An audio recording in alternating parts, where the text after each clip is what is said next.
뭐 드세요, 근데? 저는 계란. 전 여기 오면 오믈렛 같은 거 많이 먹는데 오믈렛 그러면 하시죠. 오믈렛도, 오믈렛 하시죠. 제 스토리가 많은 걸로. 응? 소리 많은 걸로? 저 책 다시 한번 보고 왔거든요. 네네. 책 한번 다시 보고 왔거든요. 그러면 이 책에 다이너에 있는 다이너가 있어요. 다이너 편을 봤어요. 네. 봤는데 오믈렛 얘기 있고 그리고 저는 브렉퍼스트로 하나 주문을 하면 되겠다. 네네네네. 책이 두 번째 책이 또 나왔어요. 그쵸? 그쵸. 3월 달에. 이번에 두 번째 책 맞아요? 저번에 주셨던 게 첫 번째 책 뉴욕에 있는 동안에? 아니죠. 그래요? 뉴욕에 있는 동안 몇 개 책을 내신 거예요? 뉴욕에서 한 5권 냈죠. 진짜요? 그렇게 다 잡으신지 몰랐어요. 저 8건, 총 8건. 진짜요? 네네. 저는 이거랑 네. 지금 최근에 내신 그 네. 책만 위대한 셰프의 생각법? 네. 그 제목 알고 있잖아요. 네. 그 전에 궁극의 메뉴판이라는 책이 있었는데 그 책이 파리 쿡북 그 컴피티션 월드 컴피티션 나와서 우리나라 걸로 1등을 했어요. 네, 그게 약간 그게 쿡북인가요? 쿡북만 나갈 수 있는데 요리책 대회가 약간 영화제로 따지면 뭐 오스카 뭐 이런 거예요. 전 세계 다 참여해요. 거기서 받은 걸로 여기 저희 그 EB1A 할 때 노벨상에 준하는 상이 그거였어요. 맞아요. 네. 똑같은 영주권을 받았구나 셰프님이랑. 그랬구나. 그래서 어쩐지 저는 이제 셰프님한테 이 책을 선물을 받고 쭉 읽었는데 너무 빨리 읽혀지는 거예요. 그래서 아니 글이 되게 간결한데 되게 쉽게 읽혀지고 재밌게 쓰신다. 저같이 이제 글을 못 쓰는 사람은 이렇게 좀 간결하게 써야 좀 잘 익히는 거고. 사실은 이 책을 보고 저는 오늘 막 다이너에서 밥 먹으면 좋겠다고 생각했어요. 사실 저도 뉴욕에 지금 거의 5년째거든요, 횟수로. 이 책을 매일 먹고 살지만 뉴욕의 음식 중에서 그냥 생각 못했던 부분들을 이런 면이 있었구나 이렇게 짚으셨더라고요. 이렇게 바로 진행인가요? 이거 없어요? 그냥 들어가는 거예요. 음식의 역사나 이런 거에 원래 관심이 많으셨어요? 원래 많았죠. 그래요? 네. 한 2010년도에 네이버랑 저랑 같이 작업한 게 있어요. 그때 그 네이버에 보면 메인 페이지에 오늘의 책, 뭐 오늘의 건축, 뭐 오늘의 요리 뭐 이런 게 있었거든요. 그거 오늘의 요리를 제가 한 3년 정도 썼었어요. 저랑 황교익쌤이랑 번갈아 가면서 썼었어요. 이 책이 한 번에 나온 게 아니라 내공이 있었네요. 그 전에 하시던 게. 근데 미국 오신 지는, 뉴욕 오신 지는 얼마나 되셨어요? 뉴욕 온 지 이제 올해 딱 10년 됐고, 미국 산 지는 지금 한 13년 됐죠. 처음에 그러니까 미국으로 온다고 뉴욕으로 오신다고 생각을 하신 거예요? 미국으로 오신다고 생각을? 저는 이제 대학원을 로드 아일랜드, 프로비던스에서 나왔으니까 미국으로 온다고 생각했죠. 뉴욕으로 올 거라고는 생각도 못 했어요. 뉴욕은 좀 화려하고, 한국에서 봤을 때는 좀 겁도 나고 그랬으니까. We are ready. Home fries and toast. Okay, home fries. And meat? What is home fries? Home fries, right? Home You said. fries, home I'm gonna explain it later. 그래서 그렇게 오셨는데 로드 아일랜드에서. 네. 거기서 2년 대학원 MBA 하고, 그냥 사실은 MBA를 하셨구나. MBA in Hospitality를 했죠. 그러니까 Hospitality에서 MBA를 한 거죠.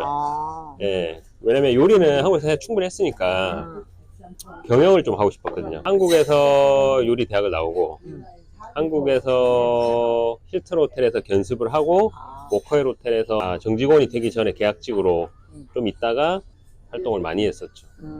방송도 많이 하고 뭐 CF도 찍고 뭐 책도 많이 냈죠. CF도 찍으셨어요? 그때 자료하면 나가야 되겠어요. 한국에서 제가 뭐 많이 했어요. 예를 들어서 LG 오즈 폰이요. 그거 CF 모델 했거든요. 다음 CF 모델이 소녀시대였어요. 중요하다. 그 다음이 소녀시대. 방송을 그렇게 많이 하시다가 돌연 또 미국으로 와야 되겠다고 생각하신 건 무슨 이유 때문이에요?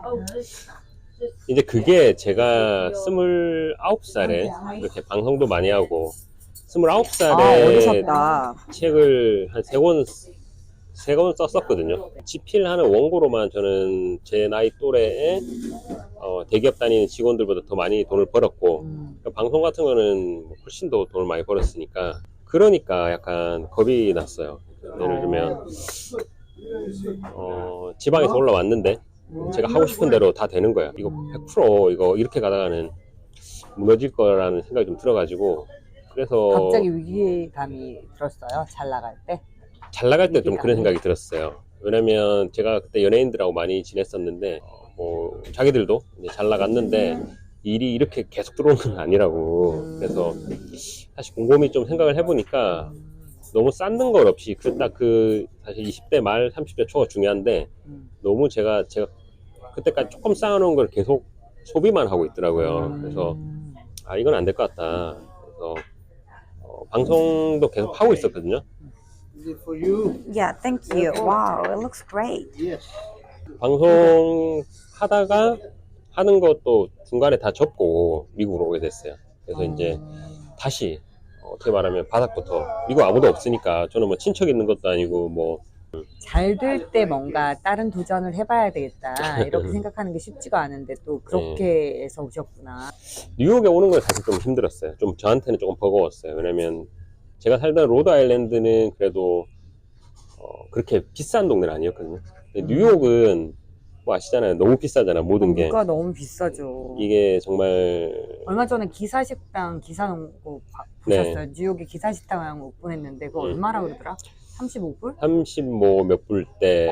근데 기사식당이 우리나라로 치면 한 5만 원 되는 거잖아요. 그렇죠. 그쵸. 그게 근데 뭐 팁이랑 다 하면 더 비싸지만. 그럼요. 그쵸. 근데 그게 일상이니까 뉴욕은. 뭐 가게를 제가 하나를 하려고 해도 뭐 사실 뭐 여기는 뭐 1, 20만 불로는 뭐 어디 뭐 시작도 못 하고, 사실은 가게 하나 하려고 해도 정말 큰 돈이 들어가니까 뉴욕은. 한 2015년부터 헬스마에서 2018년인데 한 3년 정도는 맨하탄에서 정말 좀 부자분들, 굉장히 한 1% 부자분들 프라이빗 다이닝을 한 3년 정도 했었어요. 아, 프라이빗 다이닝. 그러니까 네. 프라이빗 다이닝이라고 하면 집에 가서 요리를 하는 건가요? 그분들 집에 가거나 그분들 파티 같은데 주말에 가서 이렇게 해드리는 걸로 뭐 되게 좀 파인한 음식을 많이 해드렸었고, 아, 예를 들어 미국 사람들 대상인가요? 아니면 한국? 한국계 미국 분들. 아. 그래서 근데 이게 음. 이게 저는 아까 감자를 시키면 감자 튀김이 나올 줄 알았거든요. 감자가 되게 특이해요, 그쵸? 이거는 홈 프라이인데요. 그러니까 미국의 다이너에만 와서 먹을 수 있는 거예요. 이거는 감자를 썰어서 이제 한번 스팀을 해요. 아, 찌는구나. 네, 한번 찐 다음에 그 다음에 이렇게 요리 용어로는 플랫탑이라고 하는데, 근데 보이는지 모르겠어요. 예, 플랫탑이라고 하는데 평평한 큰 프라이팬 같은 데다가 몰라요? 예, 버터 조금 넣고 이렇게 구워주거든요. 와. 그게 맛있어요. 거기서 돈을 좀 모아서 핸섬 라이스를 제가 하게 된 거예요. 늘 좀 재미를 추구하시는 편이세요? 아, 그럼요. 안정보다? 안정보다. 저희는 아기도 없으니까. 근데 뉴욕에 사는 사람들 대부분이 네. 안정을 추구하면 뉴욕에서 오래 못 사는 것 같아요.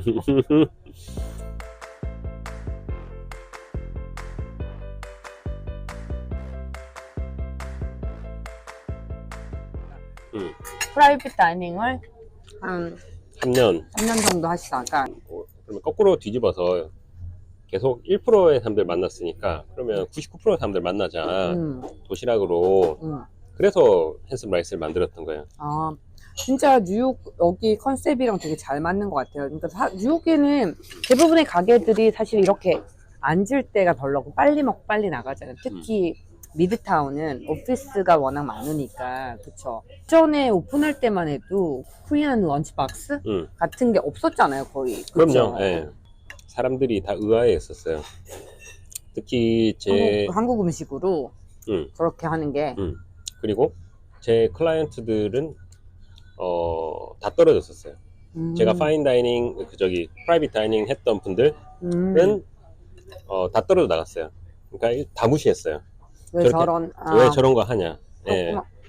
근데 요즘 완전 붐이잖아요. 그 전까지만 하더라도 뭐 조금은 있긴 했고 아니면 델리에서 델리에서 맞아요. 조금씩. 네, 많이 했는데 셰프가 이름 걸고 한 건 없었거든요. 셰프들은 다 식당을 그러네요. 하려고 하지. 그러네요. 네, 그게 좀 차이였던 거예요. 맞아요. 그러니까 델리라고 하면 음. 그냥 뭐 월가나 이렇게 오피스가 근처에 한국 분들이 많이 하시죠. 근데 막 약간 뷔페식으로 커다랗게 해서 그람씩 샐러드 바처럼 맞아요. 그람씩 이렇게 파는 건데 근데 어떨 때는 보면 이게 한국 음식인가 인도 음식인가 이렇게 되게 모르게 퓨전 음식 같은 것들이 많아요. 네. 즉석에서 또 만들어주는 그날 만들어주니까 그럼요. 너무 신선하고 네.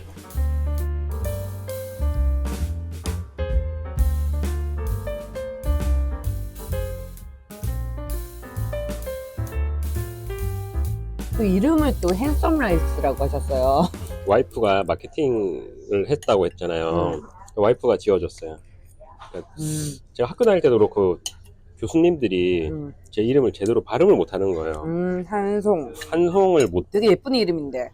근데 미국 사람들이 한을 HAN을 한으로 안 하고 보통 헨으로 읽잖아요. 네, 그래서 거기서 좀 와이프가 아이디어를 내가지고 잘생긴 도시락? 아니, 잘생긴 밥? 그 두 가지 의미가 있잖아요. 그러니까 잘생긴 밥이 한국말로 하면 그 잘생겼다라는 게 뭐 잘 담았다라는 뭐 보기 좋다라는 말도 되지만 뭐 맛있다라는 의미까지 해서 보기 좋은 밥. 코로나가 2021년도에 아니 2020년도에 터졌거든요. 그때는 진짜 말도 못하게 저희 되게 힘들었었거든요. 맞아요. 다 가게, 맨하탄에 가게 있는 사람들 특히 진짜 맨하탄에 아무도 없었잖아요. 네. 그 코로나 기간 동안에 힘섬 라이스는 계속 그거는 임대료는 임대료대로 계속 나가고 있었잖아요. 그쵸? 그럼요. 근데 사실 오피스 가는 사람이 없으니까 사실은 네. 나오는 사람이 없으니까 네. 저희 직원도 있었는데 저희 가게에서는 저희 직원들 어지간하면 영주권을 다 지원을 해줬거든요. 그랬었어요. 네, 지원하는 게 쉽지가 않은데 그쵸? 그쵸. 네, 저희 가게에서 한 5명 정도 지원을 해줬어. 다 받아왔어요. 와. 근데 만약에 그때 저희가 가게 문을 닫고 조금 쉬었으면 직원들한테 피해가 가는 거예요. 그 친구들은 그 영주권 못 받게 되는 거예요. 네. 사실 저희도 힘들지만 저희보다 더 힘든 분들도 계셨잖아요. 근데 일주일에 한 번씩 한 100명 정도 음식을 드실 수 있게 음식을 도네이션을 했었거든요.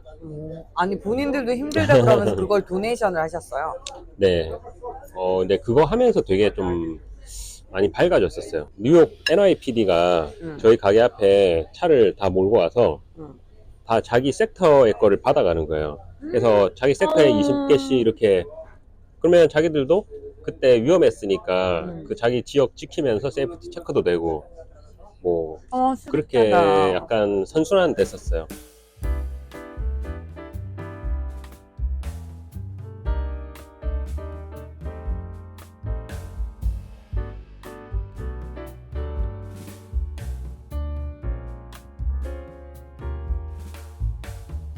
그때 삶의 가치관이 많이 바뀌었었어요. 그러고 나니까 또 코로나 지나니까 완전 한국 음식 요즘은 맨날 네. 열풍이잖아요, 그쵸?